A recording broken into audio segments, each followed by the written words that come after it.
জাতির কাছে বলতে চাই, ওসমানের জন্য মায়া কান্না করে লাভ নাই। তার আমল সে নিয়ে চলে গেছে, লক্ষ লক্ষ মানুষের দোয়া পাইছে।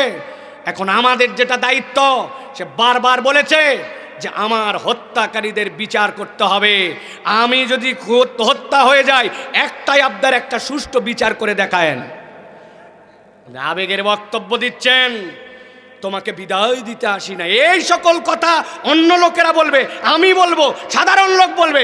রাষ্ট্রের দায়িত্ব যে থাকবে, তে দীপ্ত কণ্ঠে বলবে তোমার বিচার করব, তোমার আসামিদেরকে ধরে দৃষ্টান্তমূলক শাস্তি দেব, এতদিনের আলটিমেটাম দিলাম, চেষ্টা করব। এটা হবে রাষ্ট্রের প্রধানের বক্তব্য। রাষ্ট্রের প্রধান কোনো আবেগ দিবে না, ঠিক না? ভুয়া আবেগ আমরা শুনতে চাই না। ওসমানের কথা ভুলে গেলেন? গতকালকে চলে গেল ওসমান, না? কি করছে ভাই? কত লোক তো 100 বছর বাঁচলো, কত লোক 50 বছর রাজনীতি করে ফাটায় ফেললো, এমপি হলো, মন্ত্রী হলো, হেন কিছু হলো না।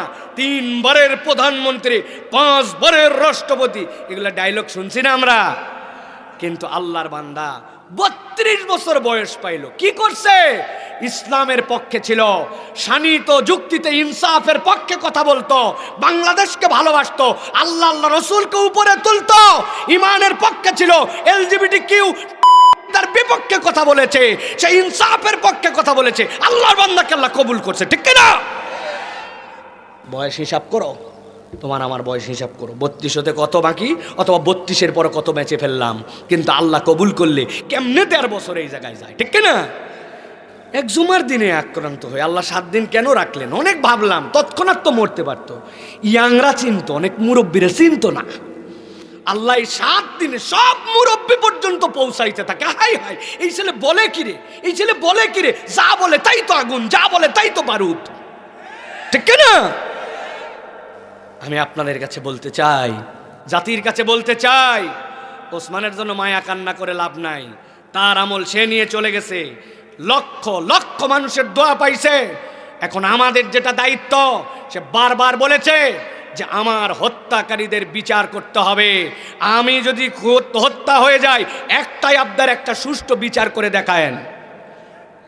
আবেগের বক্তব্য দিচ্ছেন, তোমাকে বিদায় দিতে আসি না, এই সকল কথা অন্য লোকেরা বলবে, আমি বলবো, সাধারণ লোক বলবে। রাষ্ট্রের দায়িত্ব যে থাকবে, তে দীপ্ত কণ্ঠে বলবে তোমার বিচার করব, তোমার আসামিদেরকে ধরে দৃষ্টান্তমূলক শাস্তি দেব, এতদিনের আলটিমেটাম দিলাম, চেষ্টা করব। এটা হবে রাষ্ট্রের প্রধানের বক্তব্য।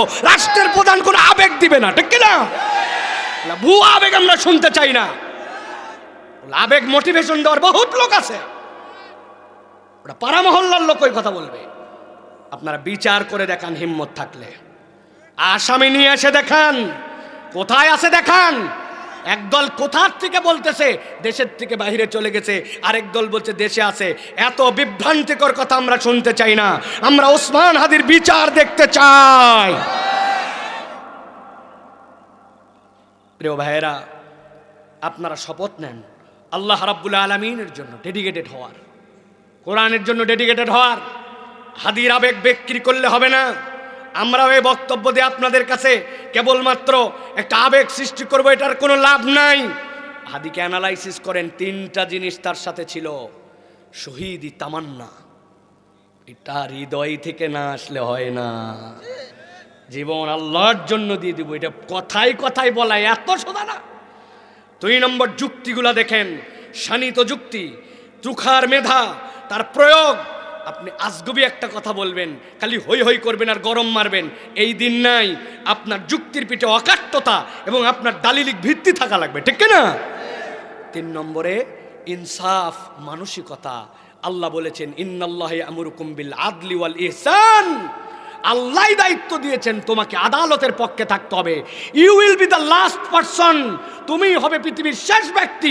দুনিয়া একদিক হতে পারে, আমি কখনো ইনসাফ থেকে ফিরবো না, আদালতের বিপক্ষে যাব না, আমার থেকে ন্যায় আনুগতা বিদায় নেবে না। এইটাই হবে আগামীর শপথ, ঠিক না?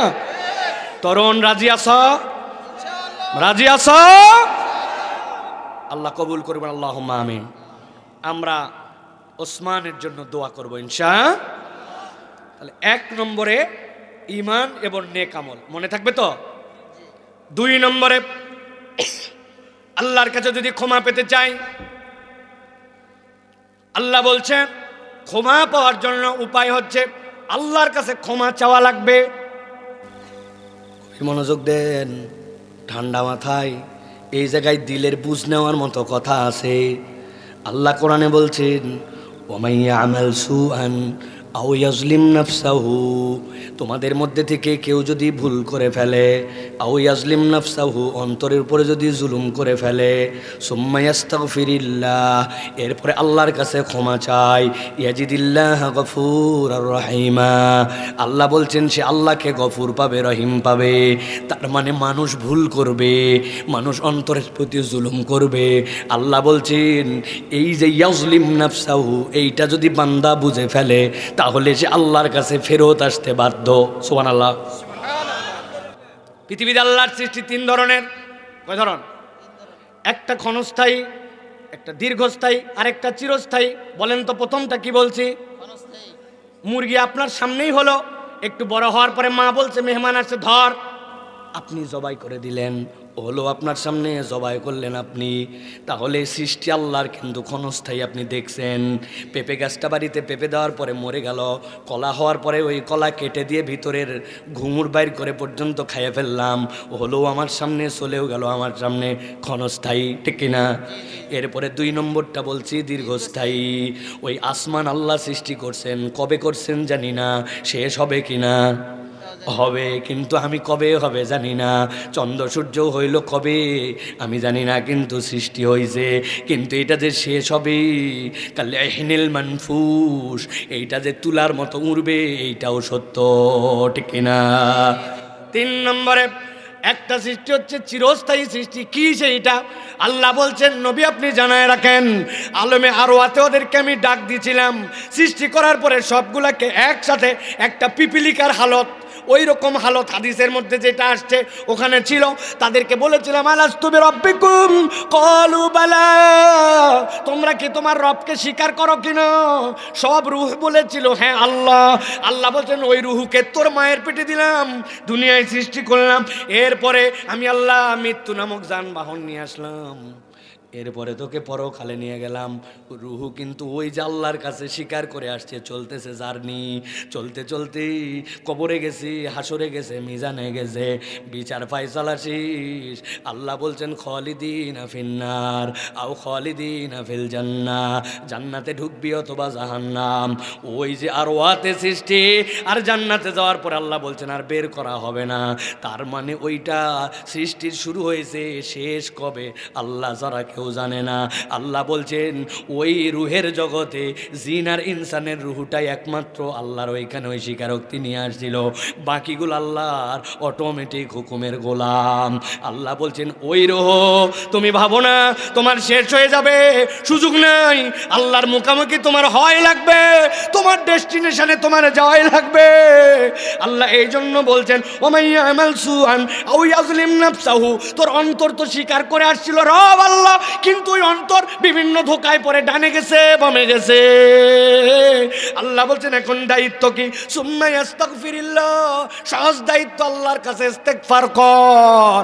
আমি আল্লাহ জানাই দিলাম ইয়াজিদিল্লাহ গফুর রহিমা, তুই তোর রবকে দয়াময় ক্ষমাশীল পেয়ে যাবি।